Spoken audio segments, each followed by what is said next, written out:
Hello everyone. आज मैं फिर कुछ टॉपिक्स के साथ आई हूँ। हमारा पहला टॉपिक है कोहा। सबको पता है कोहा हमारा लाइब्रेरी सॉफ्टवेयर है। ये कब क्रिएट हुआ? कोहा हमारा 1999 में क्रिएट हुआ बाय कैटिपो कम्युनिकेशंस। कैटिपो कम्युनिकेशंस ने इसको डेवलप किया। फिर कोहा किस तरह का सॉफ्टवेयर है, ये सबसे इंपॉर्टेंट क्वेश्चन है। कोहा हमारा एक open source integrated library software है जो कि हमारी public library, school library, special libraries में यूज़ होता है। और एक और इसका इम्पॉर्टेंट पॉइंट है कि कोहा हमारा क्या डेटाबेस, कौन सा डेटाबेस यूज़ करता है। तो कोहा हमारा एसक्यूएल डेटाबेस यूज़ करता है। जैसे कि ऑनलाइन कैटलॉगिंग, ये जो मार्क वगैरह का यूज़ करते हैं, जो डेटा बैकग्राउंड में कहाँ पर स्टोर होता है जाके, तो वो एसक्यूएल डेटाबेस में स्टोर होता है। और एक और इसी से इम्पॉर्टेंट पॉइंट निकल कर आता है कि ये कौन सा प्रोटोकॉल या स्टैंडर्ड यूज़ करता है। तो Z39.50 ये यूज़ करता है। देन नेक्स्ट क्वेश्चन है हमारा कॉपीराइट लॉ। कॉपीराइट लॉ हमारा पहली बार इंडिया में 1957 में अप्लाई हुआ, लेकिन 1958 से इसका ज़्यादा यूज़ किया गया और 1958 से लेके अब तक इसमें 6 बार मॉडिफिकेशन करे जा चुके हैं। और किन 6 साल में करे जा चुके हैं ये मैंने लिखा है 1983, 1984, 1991, 1994, 1999 और 2012। ये इतना इंपॉर्टेंट नहीं है बट मैंने एडिशनल इन्फॉर्मेशन दे दी है, अगर बाई चांस पूछ सकते हैं तो। ये 6 बार मॉडिफाई किया जा चुका है। देन हमारा नेक्स्ट क्वेश्चन है इंडियन नेशनल लाइब्रेरी। अब इसके बारे में बता दूं सबसे मेन बात कि इंडियन नेशनल लाइब्रेरी हमारी कोलकाता में है। ये सब मोस्टली सभी को पता होगा ये चीज़।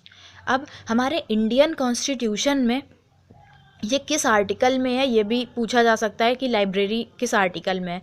तो इंडियन कॉन्स्टिट्यूशन की यूनियन लिस्ट में आर्टिकल 62 के 7th शेड्यूल में ये एक तरह का अधिकार या राइट बोल सकते हैं कि हमारे नेशन में एक लाइब्रेरी होनी चाहिए। तो ये जर्नल नॉलेज के क्वेश्चंस में आ सकता है कि हमारे किस आर्टिकल में लाइब्रेरी होना ज़रूरी है। तो आर्टिकल 62 या फिर शेड्यूल तो 7th शेड्यूल, और अगर लिस्ट पूछ दें तो यूनियन लिस्ट के अंदर आता है।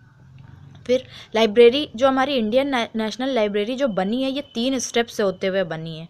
जिसका पहली जब ये बनी थी तो इसका नाम कैलकाटा पब्लिक लाइब्रेरी था। ये 1835 से 1903 तक इसका नाम कैलकाटा पब्लिक लाइब्रेरी रहा। फिर जो हमारी सेकेंड लाइब्रेरी है जब फिर उसके बाद इसका नाम बदलकर इम्पीरियल लाइब्रेरी रख दिया गया। वो कैसे रखा गया?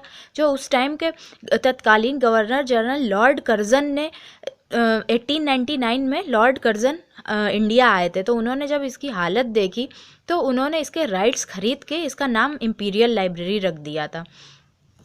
देन नेक्स्ट जब इंडियन नेशनल लाइब्रेरी ये कैसे पड़ी?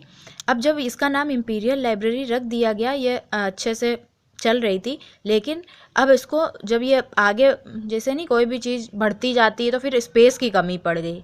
फिर उस टाइम पे जो वहाँ के तत्कालीन गवर्नर जनरल राजा गोपालचारी थे, उन्होंने इसे बेलवेडरे पैलेस में शिफ्ट कर दिया।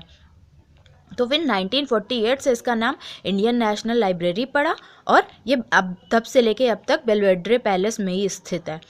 फिर और एक सबसे इम्पॉर्टेंट क्वेश्चन कि इस लाइब्रेरी के सबसे पहले लाइब्रेरियन कौन थे? ये लाइब्रेरियन की स्पेलिंग गलत लिख गई, सही कर लीजिएगा। फर्स्ट लाइब्रेरियन BS केशवांत है। फिर कुछ पब्लिकेशंस, इंपॉर्टेंट पब्लिकेशंस ये लाइब्रेरी निकालती है, जैसे कि table of Indian writers, Indian national bibliography, ये सबसे इंपॉर्टेंट है। इंडियन नेशनल बिब्लियोग्राफी, इसके बारे में भी मैं डिस्कस करूँगी आगे के लेक्चर्स में। और बिब्लियोग्राफी ऑफ इंडियन बुक्स, ये कुछ इंपॉर्टेंट पब्लिकेशंस हैं। इसके अलावा RFID का फुल फॉर्म सबसे पहले पूछ सकते हैं, ये क्या होता है? ये रेडियो फ्रीक्वेंसी आइडेंटिफिकेशन होता है। पहली बार इसको 1990 में सिंगापुर की एक लाइब्रेरी ने यूज़ किया। RFID क्या होता है? RFID एक डेटा कलेक्शन टेक्नोलॉजी है जो कि इलेक्ट्रॉनिक टैग का यूज़ करती है स्टोरिंग और मॉनिटरिंग डेटा। लाइब्रेरी के अंदर का डेटा को स्टोर करने के लिए, मॉनिटर करने के लिए ये यूज़ किया जाता है।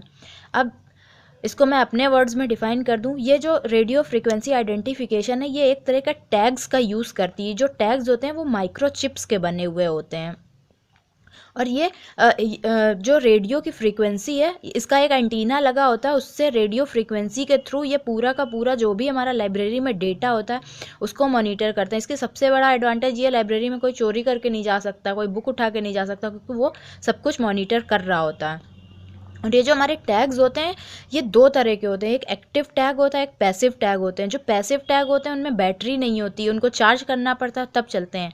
और जो एक्टिव टैग हैं वो लंबे समय तक चल सकते हैं, उसमें बैटरी का भी यूज़ होता है। और ये जो इसमें टैग यूज़ होते हैं इनको हम लोग इलेक्ट्रॉनिक लेबल भी बोलते हैं, ट्रांसपॉन्डर भी बोलते हैं, कोड प्लेट भी बोलते हैं।